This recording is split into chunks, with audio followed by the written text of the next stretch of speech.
Welcome back to the Quarantine Diaries. Griffin is with us again, and we are in part two. Hopefully this time we won't get sidetracked by our Star Wars conversation so much. But if you want to hear more, maybe request it, and we'll see if we can pull off the great Star Wars debate of 2020.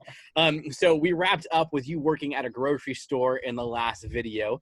So my question now for you in the midst of all of this is, what has been your favorite part of this quarantine season? I honestly like diving into these new hobbies and learning about myself.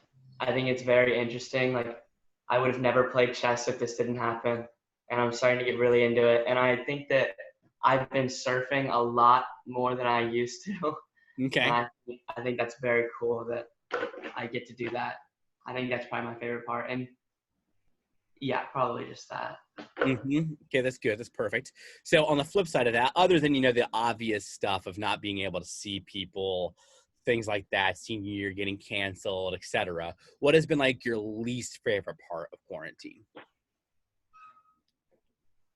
When I definitely running out of things to do and being very bored. Not like, I swear I've watched so much of The Office and like Parks and Recreation, like so much Netflix and Disney Plus and all that stuff. Mm-hmm. And it's just like, I like doing it, but like it's getting kind of old. Yeah, when it's the same thing you're doing every night or every day because you have no other choice, it gets a little old. So you mentioned streaming stuff. Can you imagine doing this back during 1918 in the Spanish flu, when maybe there was radio, but there was no TV, there was no electronics. At least there was light, there was electricity, so you had lighting. But I can't even imagine pulling off a quarantine during a pandemic 100 years ago. Definitely not. That would be torture. And as much as I'm tired of Zoom and I'm tired of video, I guess it's better than not being able to see another living soul that doesn't live in your house for 2 months. Um, yeah. I think all generations are different. So obviously, if we were put in that position, we would not do well. I'm sure that people that actually lived through it are doing better than we would have, because we're used to technology, and they were not used to stuff like this. Yeah. But I it's just think it'd hard. definitely be worse for people in our generation. It's hard, man. If we got stuck in this and we would have had a prolonged blackout or something, that would have been interesting to see see how America would have handled it if we lost power for a week. Yeah. The riots would be way worse. They would have started a lot earlier, is what would have happened. So, okay, with that now, maybe what has been the most challenging part of quarantine that you've experienced? Finding motivation to do things that I need to do. Like, I have to do college stuff, which is still entertaining because I'm excited for it. But I'm finding myself I have all this free time, but I don't have much motivation to do anything. And I don't sleep that much anymore. It's difficult. So I discovered that my motivation at the start of this season was a lot higher. And then after the first 3 or 4 weeks, it's done nothing but this. I read 7 books the first 3 weeks. And since then I've read 2 books. Because my motivation was here. And then now it's just gone slowly and steadily downward. Where the only thing I have motivation to do is work out so I don't become fat and lazy. But other than that, I'm TV. I'm on a couple runs. Hey, you're surfing all the time too. So that's but now I'm I could read or West Wing. I could read or Star Wars Episode 4. Star Wars. Motivation just comes and goes. It's what happens. What was that? Star Wars? A Baby Yoda show. Because that alone is all the world needs, is the Baby Yoda show in 2020. As long as we get season 2 of The Mandalorian. My life would be great. But I'm afraid we're not going to get season 2 of The Mandalorian this year now. Yeah, it's not going to happen. All right, so now let's go to this. We're slowly reopening. Life is going back to some sort of normal, even though it's not normal.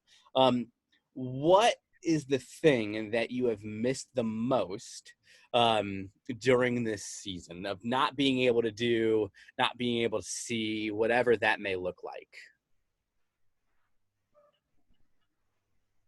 It's weird. I've been excited to get out of school my whole life, but now that I'm actually out of school, it's really sad. I definitely miss my theater class, and like, cause I was doing Our Town is George, and not getting to do that, and missing all the end rehearsals, and then missing the actual play. Mm-hmm. Like, I definitely miss all those experiences. Yeah. Like the rehearsals and staying late to practice stuff, and I don't know, it sucks. Yeah. I'm assuming you're not going to be doing pretty much any of that stuff in college. Theater? Yeah. Oh, I plan to do the theater program at USC. Okay, so you'll still, that wasn't your last chance in general to do something like that. Okay, that's good. And when I retire too, I'll probably do some theater. When you retire, you're planning that far ahead to when I you're don't plan on doing theater in my adult life.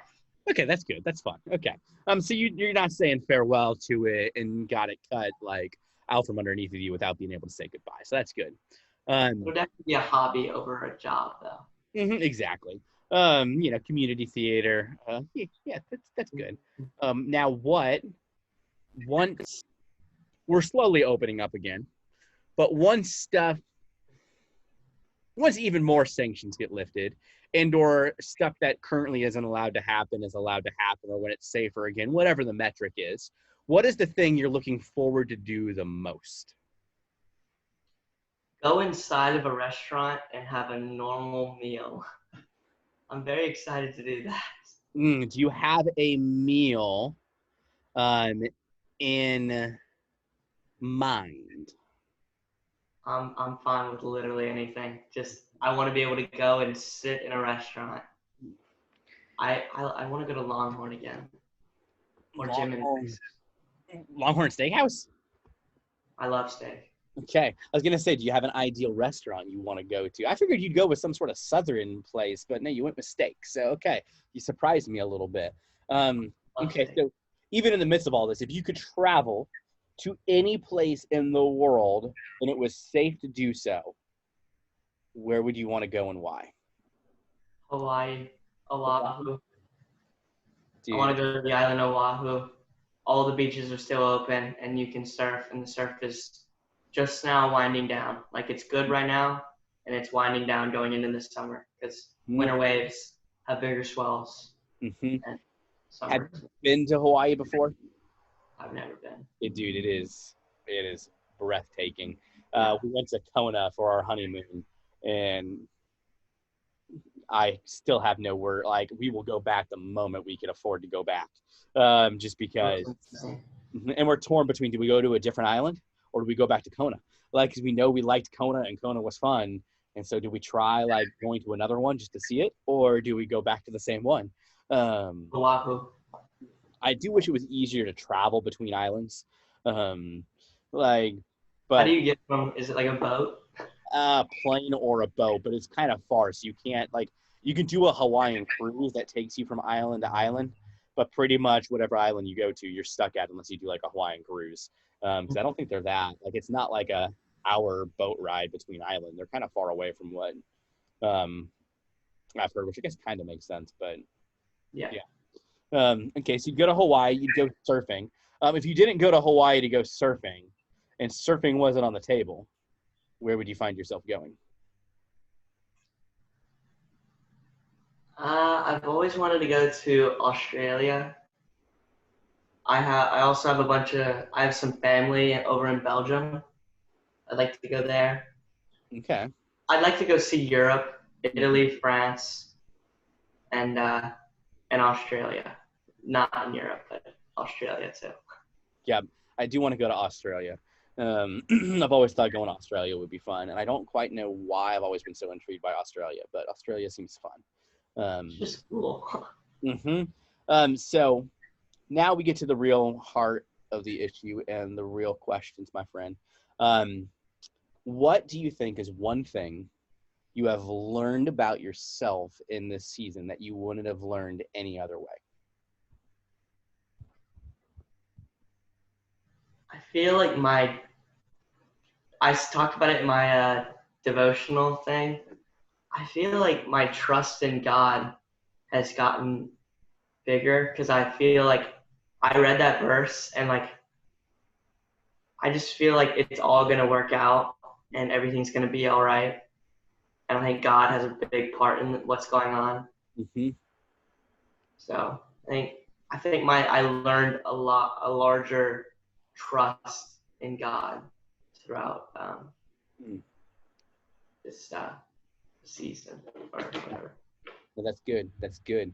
Um, so when you say you learned a larger trust in God, like how do you think this has been playing itself out? Like, do you think beforehand you weren't trusting God, or you just think this has been one of those things since it's so big and so out of our hands that it's just kind of helped you go, okay, like I have to trust God, and in the end of this, there's not a whole lot that I can do.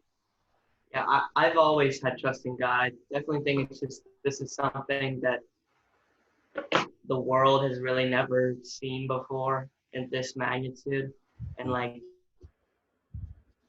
it's definitely all out of our hands. And I think we just need to give it over to God and let Him steer the ship. Mm-hmm. Yeah, no, it's true So, because yeah. even the Spanish flu of 1918, it was big and it was huge, but it wasn't as global um, as this is. Like it's spread from area to area rather than it all hitting at once because we've never been so connected and so global before. And so, yeah, we've never seen anything like this, which is also one of my best friends and I, we've always had the conversation of, so 9/11 was super impactful in shaping my generation of millennials.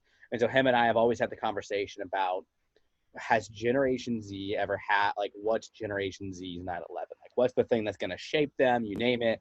And him and I would throw out different things and we'd be like, no, that's not it. And then now we find ourselves in this season where arguably this is even bigger than 9/11. Because once 9/11 hit, life changed and the world was different. But the first month afterwards was really weird. But like it was really that first week, and then everything slowly started like coming back to normal, and so like shaped us. It was defining, but like the season was a lot more abbreviated. Meanwhile, with this is just throwing everything out of whack. And so arguably I would say this is your guys' 9/11 moment that is going to shape Generation Z in ways that we don't even know yet. How do you think this season has been shaping you and your peers, your generation, and how you're going to see the world and see life and see God? I mean, you name it. How do you think this is kind of changing your perspective and your generation's perspective on life? I think as the generations go on, we're like, it's definitely changing. The world is very much changing, and it's evolving into something different. I think that this was kind of like we were changing so much. This is kind of like a break, Mm. and it's like I don't know. I think the world was just moving fast. The change was happening faster than the people were, and I think that this is gonna make people appreciate like all like the things that we have in life, and it's gonna make I feel like it's gonna make time move a little slower, Mm. or like the change happen a little slower, Yeah. and people are gonna just look back and think like, wow, it really was great, and like I think people are probably gonna appreciate what they have rather than striving for more, probably. Yeah, that's good. So let's fast forward 5 years. In 5 years, hopefully, you'll have graduated from USC. Um, how do you think you'll look back on this season, and or maybe what will you remember from this season 5 years from now? It's weird. I feel like I'll probably look back on it and not even really think that much of it, and I'll probably try to not cover it up, but like I feel like I don't want to like look back on something and focus on the bad. Like I want to look at the good. Like I feel like I'll remember the new things that I tried and the new friends I've made and old friends that I still have, and feel like I won't look at the bad as much. Yeah. Hopefully. That's good.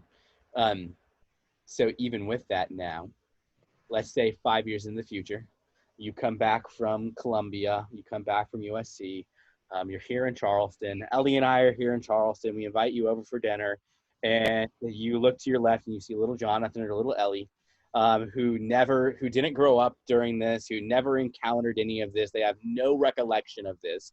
But little Jonathan or little Ellie asks Griffin, so what was the great pause of 2020 like?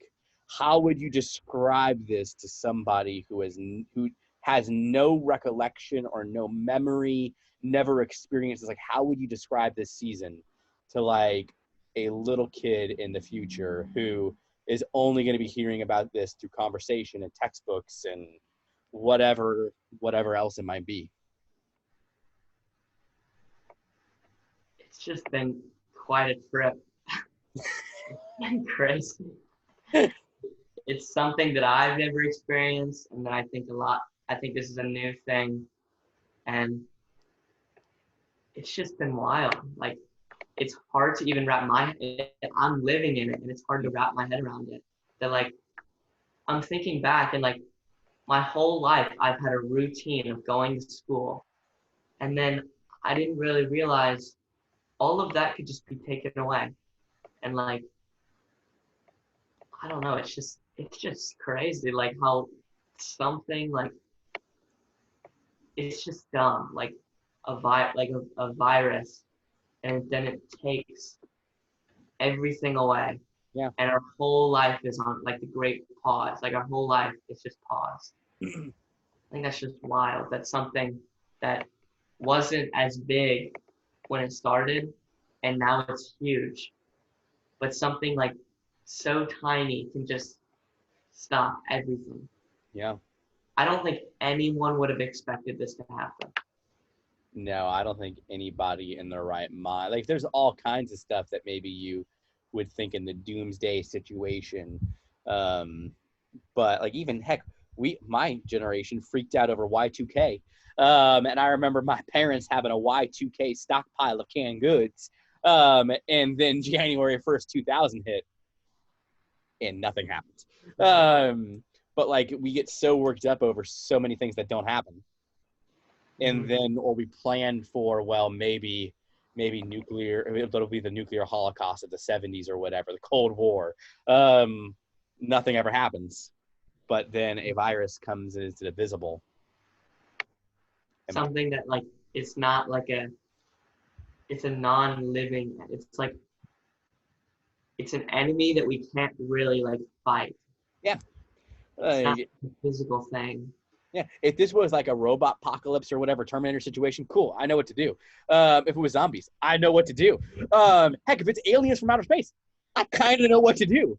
You can defend your property, but you can't defend your property from that. A virus that's invisible and spreads with asymptomatic people, even like if it was like a full virus, where even if it was like not with asymptomatic people, that it only spread if you, like, got it and you passed it on. It's like, nobody prepared me for this. Yeah, it's pretty wild. Something this insignificant is, like, destroying everything. It's the strangest, especially in the 21st century. I think in my head, I even grew up with the idea of the Black Plague, measles, Spanish flu, whatever. Like, that was uncivilized or unlike health conscious. Like, that's not going to happen in the 21st century. Herd theory wasn't even a thing yet.